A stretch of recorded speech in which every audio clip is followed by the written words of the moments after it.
Bismillahirrahmanirrahim. Assalamualaikum warahmatullahi wabarakatuh.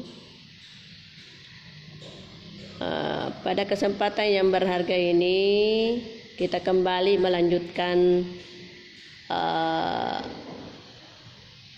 bagian daripada mukadimah yang ke-9, di mana mukadimah yang ke-9 itu dengan mempunyai topik daruratis syair. Ya, tentang darurat syair. Namun sebelumnya mari kita dulu sama-sama berdoa. Bismillahirrahmanirrahim. Rabbi shrah li sadri wa yassir li amri wahlul 'uqdatam min lisani yafqahu qawli. Allahumma zidna ilman warzuqna fahman sahiha. Amin. Allahumma amin. Anak-anakku sekalian, untuk memanfaatkan waktu kita langsung saja. Jadi pada pertemuan yang lalu, pertemuan yang pertama, jadi ini merupakan pertemuan yang kedua pada mukadimah yang ke-9. Jadi tinggal kita melanjutkan. Pada pertemuan yang pertama itu, ya saya sebenarnya sudah menyampaikan kesimpulannya pada saatnya itu, tetapi ya tidak apa-apalah saya mengulangi bahwa yang pertama yang dibahas di situ adalah masalah seorang penyair itu harus mengetahui betul yang namanya kaidah-kaidah bahasa Arab. Yang kedua, terdapat pembagian puisi yang terdiri dari 4 macam. Kemudian hal yang ketiga yang akan menjadi pembahasan juga ini adalah hal-hal yang harus diperhatikan bagi penyair dalam menyusun suatu sastra atau dalam menyusun syair ataukah puisi atau dan lain sebagainya. Ya, saya baca. Pertama, sarfu ma la yansarifu. Ya, perhatikan catatannya. Dan saya ingatkan juga, mohon diisi daftar hadirnya yang di kolom komentar. Ya. Saya kembali. Sarfu ma la yansarif. Sarfu ma la yansarifu. Kaqaulis syairi wa qad sarrafa Andalusa. Wa qad sarrafa Andalusa fi ardi Andalusen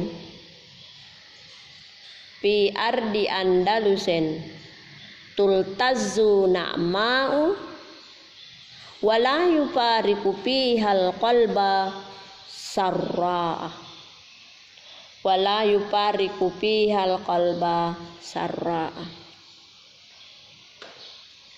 Amma mana'ul munsarifi minas sarfi fahuwa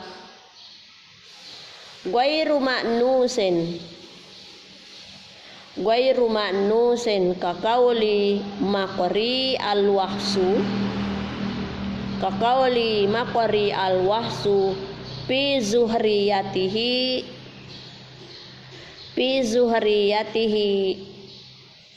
pamana ajami'un minas sarfi warraudu jami'u wal azahiru bustuhu wa kanadilul uturunji lahat bil qadi.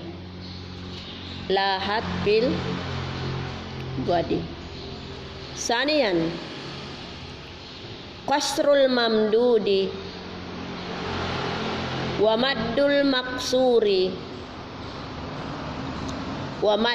maksuri ka qauli abi tamamin fi Muhammad ibn Khalid faqad qasara al-fada'a wa maddan al-huda, warisan nada wa hawan nuha wa banal ula wa jalad duja wa ramal fada bihudai. Ya, cukup dua dulu, kita baca sebentar, kita lanjut kalau masih menginginkan waktu. Ya, sarfu ma la yansarif, ya, ditasrifkan yang tidak boleh bertasrif, ditasrifkan yang tidak boleh bertasrif. Kakaulis syairi, sebagaimana pepatah syair, sebagaimana pepatah syair, berarti di sini adalah contoh syair ya. Jadi perlu juga saya sampaikan kepada Nanda bahwa setiap poin ini ada contoh syair yang diperlihatkan, namun untuk saya ini saya tidak terjemahkan syairnya, itu hanya saya baca karena ya itu memerlukan banyak waktu ya, memerlukan banyak waktu, sehingga karena di sini memang hanya memperlihatkan inilah contoh yang dimasuk pada setiap poin. Jadi hanya seperti itu saya perlihatkan saja, lalu saya baca, saya ulang, saya permantap dari kata-kata yang dimaksud dari setiap poin itu. Jadi setiap syair yang ada itu saya tidak terjemahkan, hanya menjelaskan kata yang ada dalam syair itu yang termasuk yang yang termasuk pada bagian masing-masing poin itu. Ya, lanjut. Kaqauli syairi, sebagaimana pepatah syair, berarti contoh ini ya, sebagaimana contoh syair. Wa qad sarrafa Andalusa, yang telah mentasrifkan kata-kata Andalusa, yang telah mentasrifkan kata-kata Andalusa. Iya. Jadi ini ada contoh syair di bawah. Fi ardi Andalusin tultazzu na'ma'u wa la yufariqu fihal qalba sarra'u. Jadi ini hanya saya memperlihatkan bahwa pada poin pertama ini yang dimaksud di situ, kata yang dimaksud di situ adalah Andaluseng. Untuk itu saya harap kepada Nanda di garis bawahi itu kata-kata Andalusa pada catatan Nanda, supaya Nanda paham bahwa yang dimasukkan di sini dalam poin pertama adalah Andalusa pada contoh syair yang ada. Ya, jadi itu termasuk syair ya. Sebagaimana tadi saya sampaikan, saya tidak terjemahkan, hanya saya menjelaskan. Selanjutnya, amma manaul munsarifi, adapun yang tidak bertasrif, adapun yang tidak bertasrif, minas sarfi, dari bertasrif, adapun yang tidak bertasrif dari bertasrif, atau bisa begini, adapun yang tidak bertasrif yang semestinya bertasrif, ya, supaya bisa dipahami. Adapun yang tidak bertasrif dari yang semestinya bertasrif, bahwa yakni ghairu ma'nusin, selain kata-kata ma'nus. Nah, jadi ini ma'nusin juga ini masuknya di situ. Kaqauli Maqari al-Wasu, sebagaimana contoh syair oleh Maqari al-Wahsu, itu nama orang. Ini karangannya, karangan syairnya. Sebagaimana pepatah Maqri, pepatah syair dari Maqri al-Wahsu, bi zuhriyatihi, dalam memaparkan bunga-bunganya, dalam memaparkan bunga-bunganya. Pamana'a, lalu diganti dengan kata jami'un, lalu diganti dengan kata jami'un minas sarfi yang semestinya bertasrif.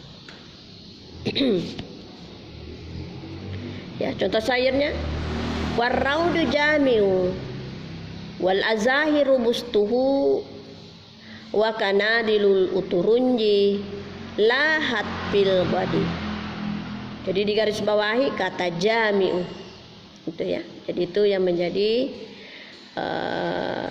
contoh ataukah kata utama dalam pada poin pertama. Ada dua, ada apa itu tadi, Andalusen dengan kata jami. Ya. Sanian, kasrul mamdudi, memendekkan yang panjang,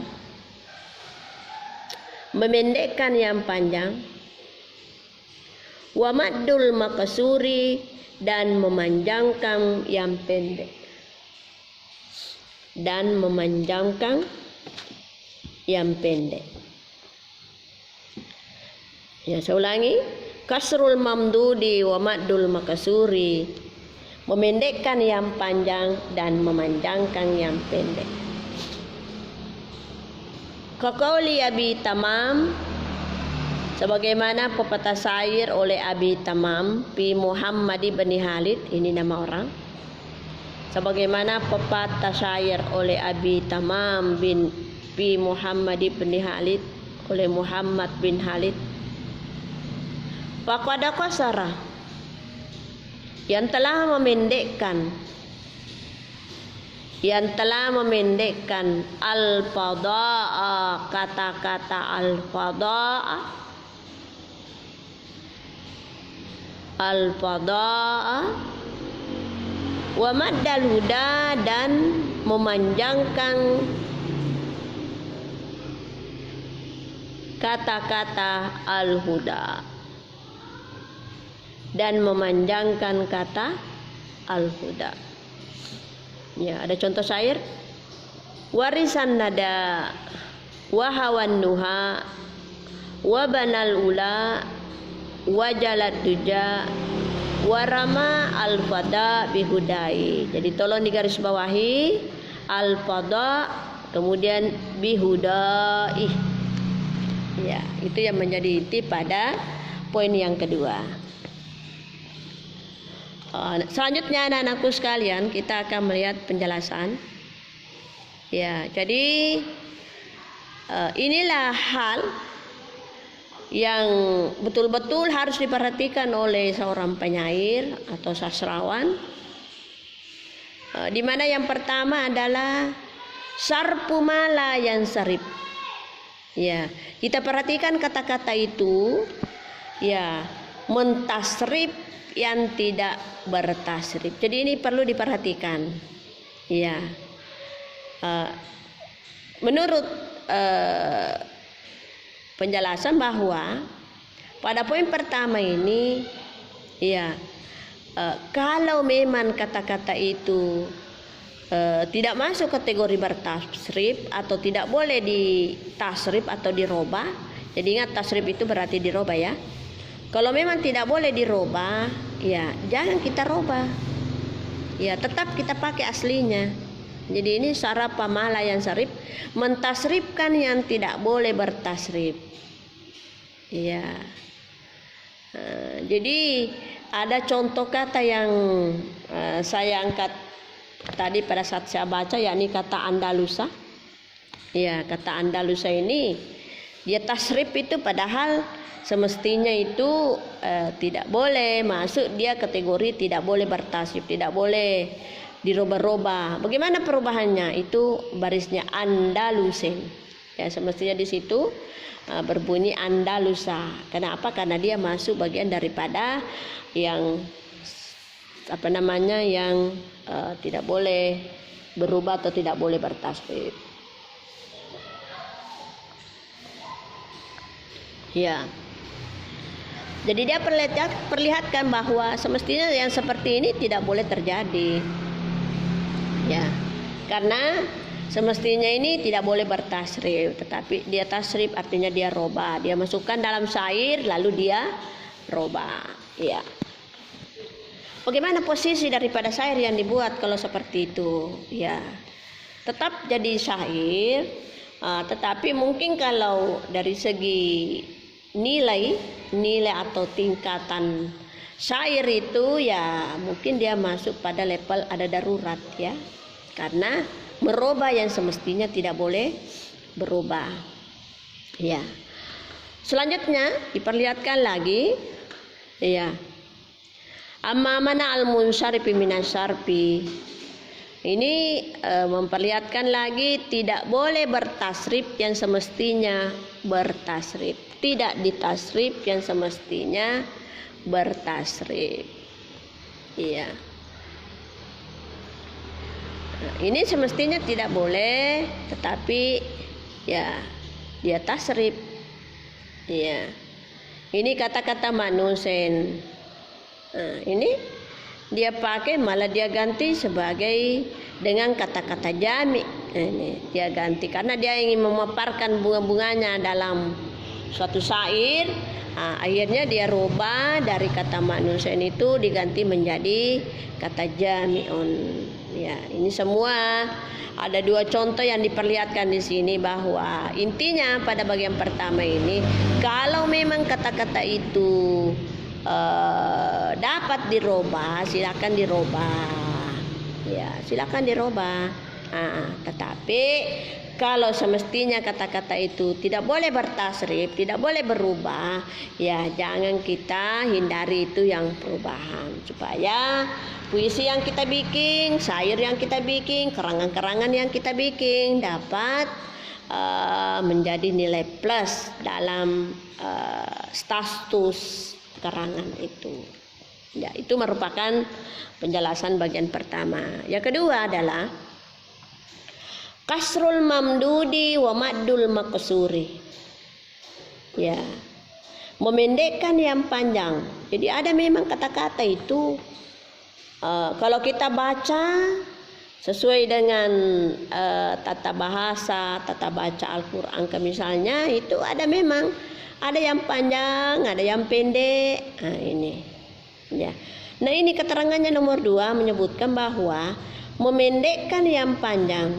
Jadi, ya ternyata memang ada pelanggaran. Kenapa? Karena yang semestinya itu memendekkan yang panjang. Semestinya kata yang ditemukan itu atau yang kita mau bikin itu adalah panjang, tetapi kita pendekkan. Ya, begitu juga wa maddul makasuri, memanjangkan yang pendek. Semestinya kita baca pendek, semestinya kita baca dengan kata kita tulis dengan bacaan pendek, tetapi dirubah. Artinya memadu dipanjangkan yang pendek. Ya, coba lihat ada contoh kata yang diangkat di situ adalah dalam syairnya Abi Tamam Muhammad bin Khalid. Nah, ini faqad qasara al-fada, telah memendekkan kata-kata al-fada. Ini al-fada ada alif panjang kemudian ada hamzahnya, otomatis kita baca panjang al-fada. Ya, panjang al-fada. Ini baca panjang ini. Tetapi selanjutnya yang contoh yang panjang bacanya ada al-huda. Pendek ya, al-huda pendek. Ya. Ini al-fada baca panjang. Ini al-huda baca pendek, tetapi keterangannya di sini bahwa dia tempatkan, dia ambil, dia susun dalam syair, tetapi dia pendekkan. Semestinya itu al-fada panjang bacanya, kemudian al-huda pendek bacanya, tetapi dia rubah dalam syair. Bagaimana perubahannya? Yang semestinya tadi al-fada itu panjang, dia pendekkan. Bagaimana caranya dia memendekkan? Dia buang amsanya. Jadi kita baca warisan nada wahawan duha wa banal ula wajalat duja warama al-fada. Padahal tadi yang saya baca di awalnya itu ada amsanya, sehingga itu bacanya harus panjang al-fada'ah. Tetapi dia pendekkan, maka dia buang amsanya, maka baca pendek, maka terbaca pendek lah. Jadi bunyinya waramal pada. Kemudian bihudai, semestinya ini al-huda, pendek bacanya, tidak boleh panjang. Tetapi karena dia roba, maka dia tambah alif kemudian amsa di belakangnya, otomatis bacanya panjang. Itulah yang disebutkan di atas bahwa memanjangkan kata al-huda, padahal semestinya itu pendek. Jadi inilah yang perlu diperhatikan dalam membuat karangan-karangan atau syair-syair atau puisi-puisi. Jadi kesimpulannya padapun yang kedua adalah, kalau memang kata-kata itu pendek, jangan dipanjangkan. Kalau memang kata-kata itu panjang, jangan dipendekkan. Seperti itu yang terjadi kata al-pada. Al-pada semestinya itu kita baca panjang. Tetap ada amsanya, akan tetapi dia rubah, dia buang karena dia mau baca pendek. Kemudian kata al-huda semestinya itu dibaca pendek, tetapi dia buang atau dia tambah alif dengan amsa, maka otomatis kita baca panjang. Jadi hal yang seperti ini betul-betul harus menjadi perhatian buat kita dalam membuat karangan, agar supaya karangan atau puisi yang kita buat itu dapat maksimal. Demikian pemaparan saya, saya akhiri. Wabillahi taufiq wassalaam. Assalamualaikum warahmatullahi wabarakatuh.